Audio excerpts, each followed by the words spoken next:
नोंथांमोना थाम्बनेलाव नुदों भिडिअखौ जाय नायजोबो बुजिगोन एसेबाबो आं बारा गोलाव खालामा आं जोबनायावसो बुंगोन नैबेखौ नायजोबग्रो मानो होनब्ला बेखौ नों आंसो खालामनो हागोन रावबो हानाय नङा नङाब्ला प्रमद बर'नि मोनसे खारसो दा प्रमदआ जे होनगोन दिपेना बेखौ मावनांगोन प्रमद बर'नि खोथाया नैबे मोनसेया बिराद बिसाक्त जादों जोंखौ थगायनानै सिप जानाय पावाराव थानाय थाखा खामायनायसो बिनि प्लेनिंआ थांबाय थानाय समाव लामा गेजेराव मासे जिबौ नुयोबा बेखौ बागदावना खारबोफिनबावगोन मोजांखौ लुबैनानै इसिबां मोनसे पलिटिकल पार्टियावहाय बिथाङा जयनिं जाग्रो बे बाथ्राया गोबां गोरोन्थि दङ बिथांखौ खान्दा होननानैहाय बयबो मिथियो उद्देश्यआ बेनो मोनसे बुंनो गोनां खोथा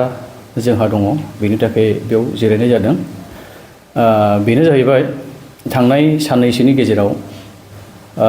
सासे सुबुङा माने ससियेल मिडिया गोबां बिदिनो अप्रोपोजार माखासे फेसबुक इउटिउब माने बेबायदिनो मिडियाफ्राव खोथा माखासे गोदाव सोराव बुंलाबाय थादों माने ओंथि गैयै माखासे बाथ्राफोर नैबेखौ लानानै एसे बुंनो सानदों बेनो जाहैबाय बिथांखौ खान्दा होननानैहाय बयबो मिथियो आरो बिथांनि नामा बिग्रायबो बिथाङा खान्दाया जे थांनाय साननैसोनि गेजेराव जेसेबां मा प्रेस मिट बा इउटिउब फेसबुक मिडियाफ्रावहाय बिदिनो खोथा बुंलाबाय थादों बुंसोबाय थादों बेखौ लानानै जों फंनैसोबाबो बिनि बिसयै जोङो माखासे क्लियार खोथाखौ जों बुंनो सानदों आरो दा खोथाया जाहैबाय बिथाङा बे जि प्रेस मिटखौ होदों आं बिथांनि माखासे मिनिं माखासे बाथ्रा बुंनायफोरखौ आङो मख'नानै बिनि एगेन्स्टआव आं एक्सप्लेनेसन होनो नागिराखै माने बिनि बुंनाय बाथ्राखौ बख'नानै आं माखासे खोथाखौल'सो आं बुंनो सानदों बे जि खोथाखौ बुंदों आं बेखौ बुंला थारमाने बिनि सायावहाय आं फंनैसो खोथा बुंगोन बेखिनि दा बेनो जाहैबाय बिथाङा सासे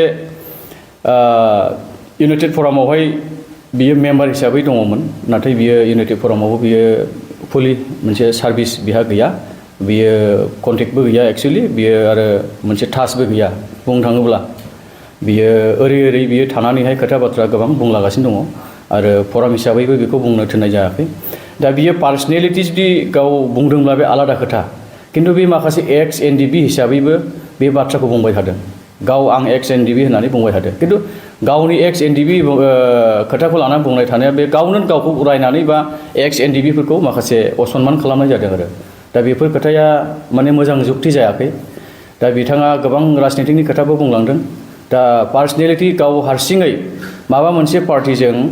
माबा मोनसे पलिटिकल पार्टिजों जयनिं जानानै बियो बेजों लोब्बा थानानै बिनि मेम्बार जानानैहाय एसे बियो लिडार दैदेनगिरि जानानै माखासे गोबां खोथा सोरबा दा दैदेनबाय थानाय सोरबा प्रमद बर' गबिन्द बिथांमोननि खोथा गोबां खोथा बुंबाय थादों दा बेखौहाय बिथाङा पार्सनेलि गावखौनो गाव माने मोनसे पार्टिनि जानानैहाय बुंनानै लानानै बियो खोथाखौ बुङोब्ला बे आलादा खोथा खिन्थु बे एक्स एनडिपि हिसाबै बुंबाय थादों आरो दा बेखौ जों मोजां मोनाखै जों हामजानाय मोनाखै बिथाङा बिदि बुंनाय बाथ्राया गोबां गोरोन्थि दङ दा बिनि थाखाय आं बिथांखौ खावलायदों बिथाङा माने गावनो हारसिङै पार्सनेलि माने मोनसे पार्टियाव हाबनानै जयनिं जानानै बिथाङा बुंबाय था बेयाव जेबो आपत्ति गैया बुंनांगौ बियो मा बखियो बे बखिबाय थाथों खिन्थु एक्स एनडिपि हिसाबै दिनै बियो गोबां खोथा गाज्रि खोथा बुंदों खिन्थु एक्स एनडिपिआ दिनैहाय लाजिनांथाव बा लाजिनो मोननो गोनां बेबायदि मोनसे परिबेस फैदों आरो दा आं बेखौनो बुंनो सानदों दि दिनै बियो बहुद खोथा बुंबाय थाबाय जोंथ' सोरबा फराम हिसाबै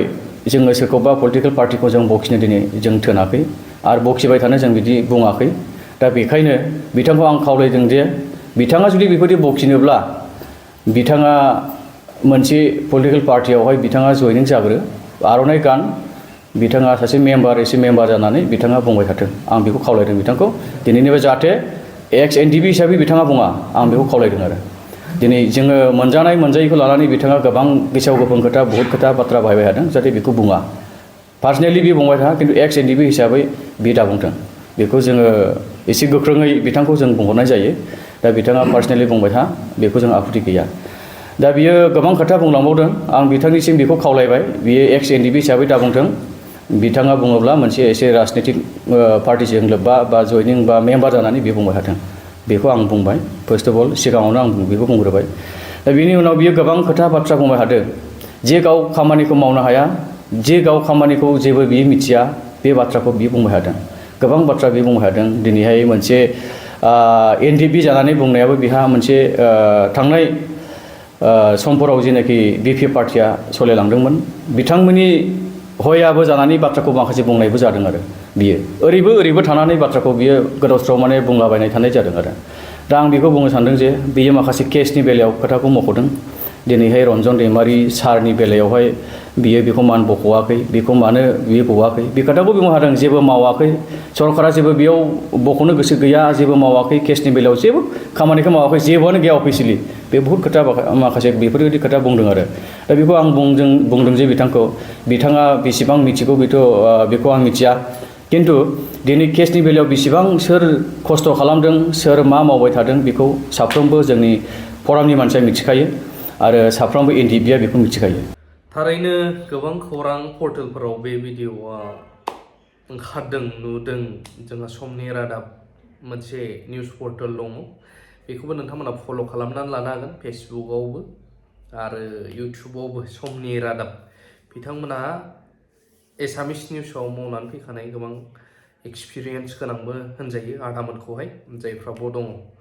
जेनुइन क्रिएटारब्लाबो गोबाङा मिथिया नालाय आं बुंनानै होबाय दा गुलाय गुजाय हिन्जाव लानानै खारनाय मानाय बेथ' सिगांनिफ्राय जाबोगासिनो दं ससियेल मिडियाजों बांद्राय नुयो नाथाय बांसिन जानायखौ जों नुनो मोन्दों जोंनि बर' एरियायाव दा सोरनिबा एक्स एनडिपिफोरनि प्रब्लेम रायजो राजानि प्रब्लेम सोरबा थाइसे थाइनै मोननायाथ' सिरि थाबाय मोनजानायफ्रा नाथाय जाय जेबो मोनथारखायाखै बेसाराफोर खस्थ' मोनगासिनो दं खुगा सिनायनि बयहाबो राइट दङ पार्टिजों थालायनांगौ दरखार गैया इन्डिभिजुवेल राइट टु स्पिच दा बेसेबां खुगा सिलायबावनो सोरबा सियोबा सोरबा दाथेयो सोरबा दाथेनो नागिरबा सोरबा आरो बांसिन खुगा सियो दा बेखौ सोर कन्ट्रल खालामनांगोन बेखौ एकमात्र जों नों आं जायफ्रा बेसेन गोसा भट होनायनि मोन्थाय दंसै रायजोआनो बेखौ डिसिसन लाफिनाब्ला जेबो जानाय नंला जोंनि गेजेराव बिदिनो जालांबाय थागोन ट्रेन इन्जिना दाब्बाफ्रा मोजांबालाय मा जानो साफाबालाय क्लिनबालाय दामि दाब्बाबालाय मा जानो इन्जिनानो जुदि जायाब्ला इन्जिनानो जुदि बोनो हायाब्ला बे ट्रेन दाब्बायाबो ओरैनो थागोन इउसलेस खारनाय नङा बियो बेखायनो रायजोफ्रा सम फैबाय बुंनायफ्रा गोरोन्थि जादोंमोन खोमा खालाम ओमफ्राय आं नाजागासिनो दं मोनसे लास्टआव आं थाम्बनेइलाव होनाया बेनो खायफा दुखु मोनो जेलास जायो अब्लाबो बुंनोसै नोंथांमोना मा कालारखौ पसन्द जायो गारिखौहाय आं टारगेट लागासिनो दं गुबुन मोनसे मा कालारा गारिया साबसिन गोबां कालार दं नालाय अन्नानै एसे कमेन्ट होलाय दा दुखु मोनो एक्स एनडिपि आदामोननि खौरांफोरखौ नायोब्ला बेनो आरोना